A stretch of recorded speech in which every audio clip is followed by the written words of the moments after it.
Man, I'll tell you what, I feel like this thing is always got a reason that it needs to be put on jack stands.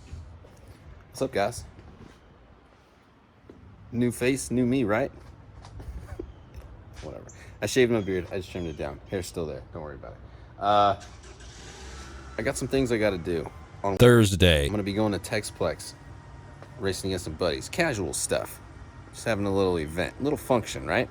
But I got some things I got to do on this thing. So, since we've done the race and since we have done the trip to River Run, we have completely smoked these brake pads. So I'm gonna go ahead and get those things swapped out with some other used brake pads. These actually came off my Turbo S. They still had a little meat on them. So we're gonna use these. And then I've also got another set of used pads for the rears that were on an older setup. I think this was on the XP1000 at some point in time, but these got meat on them, so we'll use those. Stay tuned, because we got a couple other things we're going to do. Since we've installed the spacers and we kind of widened everything out, also we lowered everything down in the front, so we're going to do a little bit of realigning. We're going to get our tires more upright. They're kind of bowed in now, like so. Another thing is I've got my two left-hand threaded heim joints that are going to replace our tie rod ends here on the because these things are shot. But yeah, we'll get those things swapped out as well, and then this thing should be top notch. Next week, possibly the week after, I'm going to start getting myself in gear and getting ready to install the KB3 drive shaft. Here we go. All right, guys. So I know there's probably a shit ton of people on this page that know how to do this, but I'm gonna show you anyways. So when you're doing your brakes on an XP1000 or on the rear of a turbo machine, same thing I think is on a general and all that such. Turbo S has like a 3-piston brake, so it's a little bit different, but all the same kind of rules apply here. So let me get the camera set up and I'll run you through this real quick. All right, so basically the first step that's going to be taking place is you got two 15mm bolts that hold this entire brake caliper on, and those two bolts are going to have to come out real quick.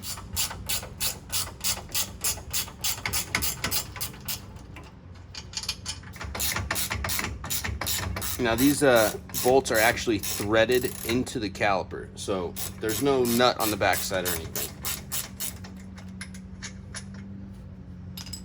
Okay, now this whole entire piece is basically just going to slide off of the rotor. It's going to have a little bit of pressure, especially if you do any kind of like mud riding. It's probably going to be a little tight to get off of there. But basically what you're going to have is this, and you can see that these brake pads have absolutely no meat on them. Now, the way that you get these out is that these have to basically come around this caliper. The only problem is that you can't get everything pushed in far enough to get the pads out unless you push them. You gotta push this all the way in like so, and then you'll see the ears come off. Okay. It takes a little wiggling sometimes. And if your brakes are clean, this is a lot easier to do. Sweet. So now that we've got those two off, you got to push your pistons back in. You got to push these back in because you can see that mud and stuff gets stuck down in here. And you want to make sure that these things are clean and freely moving in and out, so that way your brake system works properly. One way I like to do it is to actually use a brake pad. So you can take a brake pad, put it in there, and then you can actually use that for a surface to press on. And I use just a big ass set of channel locks.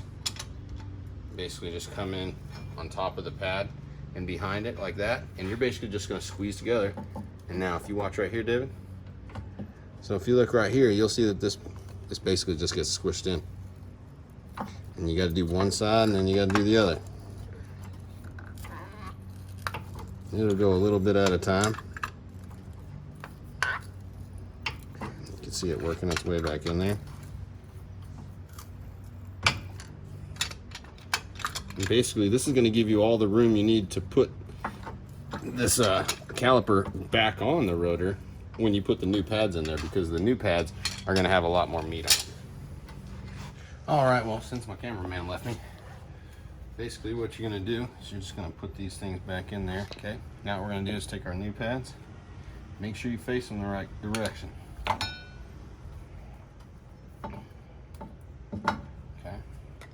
put your one ear on, oh, just like that. Put them on the wrong way. Put the one ear on, come over here, slide the other ear on.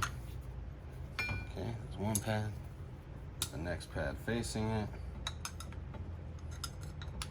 Got one ear on. This ear on first. I can get this ear on.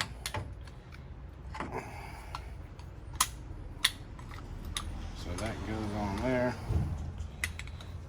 And this ear goes on here. Then what you're going to do is you're going to spread your brake pads apart, so that way your rotor goes up in between them. You don't want to get it off to the wrong side. Just make sure that your pads go on one on each side of the rotor, and then slide everything back together. You'll have plenty of wiggle room because you push those pistons in. Get those tightened up.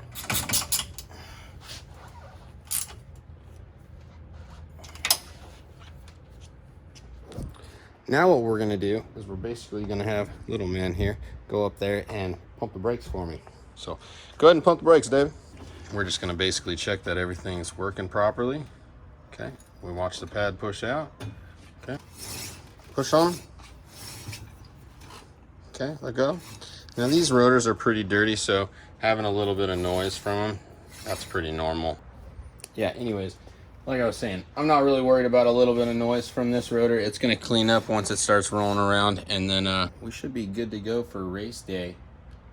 I'm gonna go ahead and tear apart this front end and get to getting this thing back to aligned.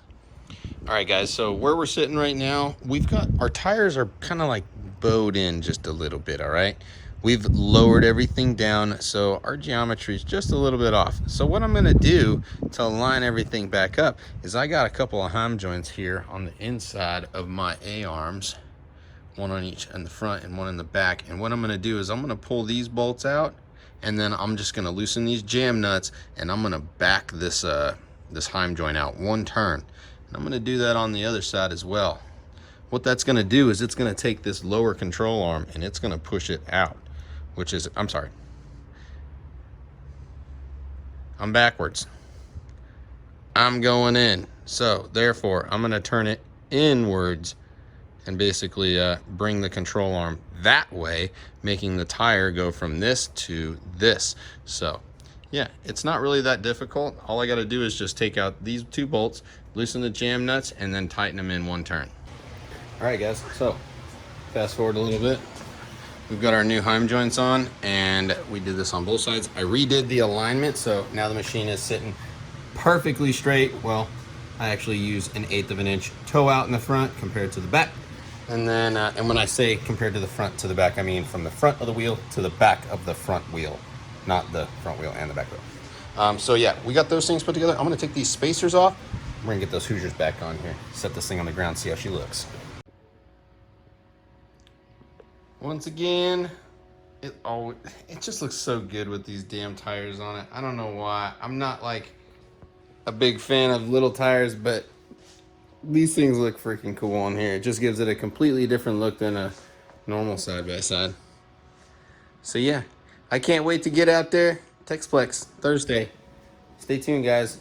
Should have a good little video for it. So we'll holler at you guys later. I appreciate all the support. If you guys hadn't had a chance, make sure you hit that like button. If you guys want to be a supporter of the page, click the little become a supporter page or supporter button at the top of the A1 page. We'll see you guys on the next video. Take it easy.